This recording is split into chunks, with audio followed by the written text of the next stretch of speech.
Bakit parang bad trip ka na naman sa akin? May nagawa ba ako, ha? Jeric, hindi ko nagustuhan yung ugali ng mga kaibigan mo. Sobrang disrespectful nila.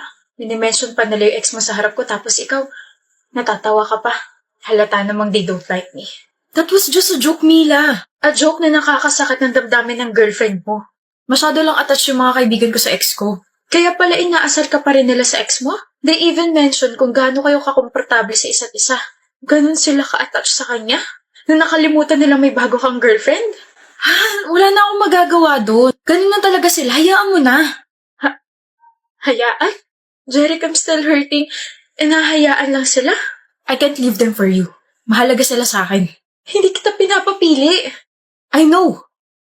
Pero if you're uncomfy around them, then you're not for me. Masyado kang sensitive. Di ka makatik ng joke. Well? Mila. Huh?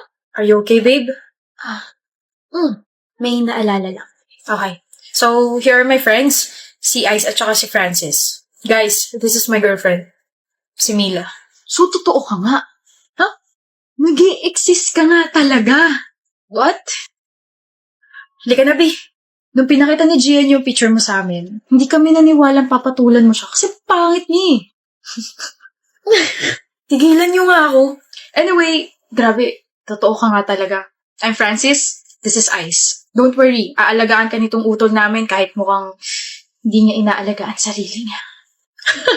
Visit naman. Tanungin mo lang kung anong gusto mo malaman dyan. Ikukwento namin. Kunwari, naihiyan sa pantalon nung high school kami kasi tinalunan siya ng daga eh. Di kayo titigil ha? Sabi ko nga eh, paparating na rin yung girlfriend ko, pati yung girlfriend ni Francis. Magkakasundo kayo nun, samahan ng mga may jowang nilalaglag ang isa't isa. Pangat pa ng sombrero mo. Huwag mo nga pansinin to sombrero ko, gawa to ng girlfriend ko yun. Adan muna kami. Maya ulit. Pagpasensya mo na yung mga yun ha. Kukulit eh. Your friends are nice and funny. Eh ako? Paano naman ako? Gwapo. Lang? Gwapo at saka mahal ko. Bakit? Kinilig tiyan ko. Baka maihi ka bigla ha? La, nangaasar ka? Halika na. Anong sabi mo? Pumunta tayo ng hotel. Usap lang ganun. Bakit sa hotel pa? Pwede namang dito na lang sa cafe. Come on, Canelia, Kendra. KK, my love. Hindi mo ba naisip na mas payapa ron? Na mas tahimik at makakapag-usap tayo ron? May aircon pa, di ba? Varkin kasi... Canelia, mahal mo ako, di ba? Canelia. Yes, I love you, but... Tara, pumunta tayo ng hotel ngayon. Don't worry. I'll pay for everything. Ayoko. Canelia, don't make me lose my temper here. You don't want me to get mad, right? Kaya tara na. I promise you, everything will be worth it. Bakit ka tumigil? Varkin, ayoko. Ayaw mo? Bakit? Nag-aaral pa tayo eh. Ano naman? Hindi pa ako ready. Hindi ka pa ready pero ready ka makipaglandi at tawanan sa ibang lalaki? Varkin, yung boses mo. Baka alam mo kung tinataas ka ng boses. Nakakainis ka kasi. Tsaka ano sabi mo kanina? Mahal mo ako? Huwag naman pala eh.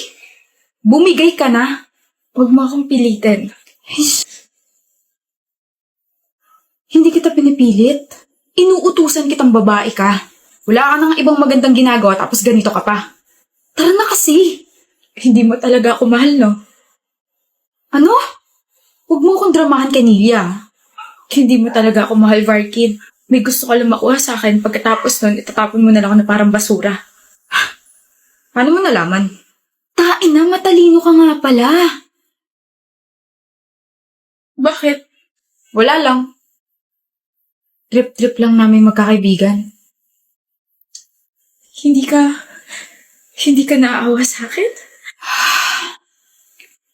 Mas naawa ako sa sarili ko. Pinatulan kita eh. Tutuloy ba tayo sa hotel o ano? Varkin, ayoko. Ayoko.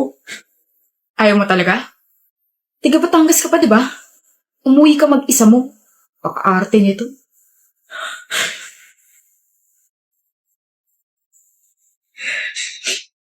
Zani, pasado ka! Pasado ako? Pasado sa next life. Pagsak ako, I have to retake the exam? Ini-eme ka lang yun ni Olivia, pasado ka, Zani. Panira ka, Ali. You know naman na gullible ang ating friends, so stop making fun of her. Visit ka talaga. Dahil dyan, ilibre mo ako. Bakit kita ililibre, binubuli mo ako? Isusumbong ko kay Frank. Hindi tatalab sa akin yan. Kaka-Frank mo, baka ikaw pa yung i-Frank ko. Frank mo, mukha mo, Olivia. Gusto ko si Frank. It's a Frank! I hate you. Kaya wag kang ano dyan at ilibre mo kami.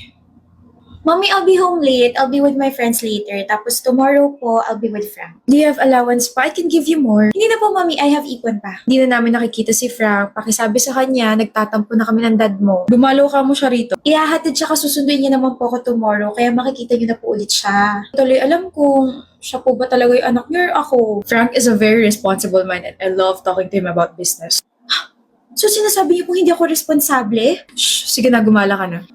Ang nga pala, nak, po, malapit na yung 21st birthday mo and since malapit ka nang gumraduate, we decided to book you a flight papuntang Rome. Why would you say this habang paalis na po ako? Pabitin, ganun. Mommy! Bye! I'm going to Rome this year, sa birthday ko. I know. You know? Nasabihan ako nila tito and of course, kasama mo ako. Oh my gosh ka! Pero mas nauna pa nilang sabihin sa'yo kesa sa akin. Ako talaga yung paborito nila. Haha, so funny. Ikaw naman yung paborito ko. Anong ngiti yan? Bakit ang laki? Kinikilig ka, no? Di ba halata? 4 years and you're still kinikilig? Grabe. Iba talaga yung epekto ko sa'yo. Hangin ka masyado. Dapat sa'yo tinatangay eh. Natangay naman ako ah. Sa ganda mo nga lang. Stop! Ang dami ko pang gusto sabihing banat pero alam kong gutom ka na so saan mo gusto kumain? Parang nagkikrave ako sa samgyeopsal and kimchi. Eh di kumain tayo ng samgyeopsal and kimchi. Okay lang? But you're not a fan of Korean food, diba? Para sa'yo, I can be whoever and whatever. Iba naman yun eh. Ewan ko sa'yo. Tara na nga. Pero mahal. Di ka ba babalik? Saan? Sa ospital. Sa ospital? Anong gagawin ko sa ospital? I'm super healthy kaya. It's been 10 years. And your time is up, Sunny. Tayo na lang kayo, Melanie. Sige ba? Joke lang. Uy, ba't ang tahimik mo? Galit ka ba? Joke lang yun. Minsan ang sarap mo din sumagalin eh, no? Bakit naman? Ewan ko sa'yo. Melanie! Sarap pa. Good morning, Melanie. Walang good sa morning kung ikaw yung unang babati sa akin. Galit ka pa rin? O ito, choco-choco, para mabawasan galit mo. Hindi ako galit. Eh, ba't ka sumisigaw? Hindi ako sumisigaw. Ang tawag mo dyan. Normal tone ko to, okay? Seriously. Ano ba kinakagalit mo, ha? Bakit? Nababother ka ba? Nagalit ako sa'yo, ha? Oo. Ayoko may nagagalit sa akin, lalo na ikaw. Bakit naman? Magkaibigan tayo malamang. Oh, nakakamdot na naman yung noo mo. Sabihin mo na kasi sa akin bakit galit ka. May nasabi ba akong mali kahapon? Meron, no? Ano yun? Baka pagtawanan mo ako eh. Eh, di tumawa ka rin. Masaya ka dyan, Van? Masaya ka? Joke lang. Joke lang. Huwag mo na ulit ako bibiruin na tayo na lang kaya, Melanie. Kung wala kang balak panagutan yung feelings ko. Ang dating kasi sa akin nun, paasa ka. Sorry. Sorry? Sorry kasi you're rejecting me? Sorry kasi I made you confused. Ha? Sa totoo lang, humahanap ako ng tamang tiyempo para umamin sa'yo. Gusto mo ako? Pangit kasi ng timing kahapon. Naglalandian sa harap natin sila Amora at Alfonso, tapos makikisabay tayo. Hindi ganun ang banding, Melanie. Baka sa atin sila kiligin. Sira ulo. Sira na ulo ko, pero yung puso ko buong buo para sa'yo. Ang corny mo. Huwag ka na magalit, ha? Usap na lang tayo mamaya. Talagang mamaya na kayo mag-uusap dahil nandito na ako. Proof! Proof! Gusto niyo po? Choco-choco. Sit down. Okay po, noted. Okay po, noted. Aga-aga naglalandian. Jovi, para sa'yo. Oh, thank you. Pinapabigay ni Eric. Sabi pa niya, sana magustuhan mo raw. Oh my gosh! Nakalimutan ko gumawa ng assignment. Ano? Assignment ba mo? Oh, assignment mo. Ala, seryoso ba? Thank you. Sa'yo na lang daw assignment na kaibigan ko. Si Eri. Kilig! Oh, jacket yan ni Eric. Suotin mo raw. Makasabi kay Eric, thank you. Rose in the air. O par, nandito ka rin pala. Bumibili ka rin ba ng susuotin mo para sa graduation? Oo. Sabay na tayo. Kasama ko si... Eric, I found a dress na. Jovi. Kasama ko si girlfriend ko, par, kaya hindi kita masasamahan. Girlfriend? Kayo na? Oo, last month pa. Gulat ka ba, Joel? Well, thank you kasi dahil sa'yo naging kami. Kumbaga, ikaw yung naging bridge namin. Paano? Di ba laging pinapaabot sa'yo ni Eric lahat ng mga gusto niya ibigay para sa akin? Sa akin galing yung lahat. Huh? Eric was just an excuse para makausap kita kahit ilang segundo lang. Yung assignment, yung jacket, yung pagkain. Sa akin galing yung lahat. Walang alam si Eric doon. Walang alam si Eric sa pinagkakagawa ko. I don't know what to say. Alam mo na gusto ko si Jovi, di ba, Eric? Dapat ako yung nasa posisyon mo ngayon. Ako dapat yung kasama niya palagi. Di ba? Di ba? Alam mo, huwag kang magalit sa kanya, Joel. Those are my efforts, Jovi. Those are my efforts. Eh, bakit ngayon ka lang umamin? Ano?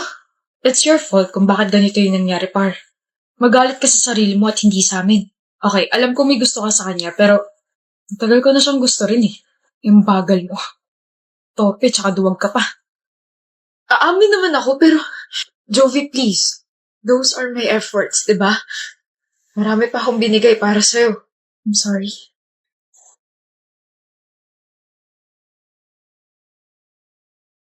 Alam ko namang ikaw yung nagbibigay ng mga yun eh. Kaso sa sobrang tagal mong umami, sa iba na ako nagkagusto.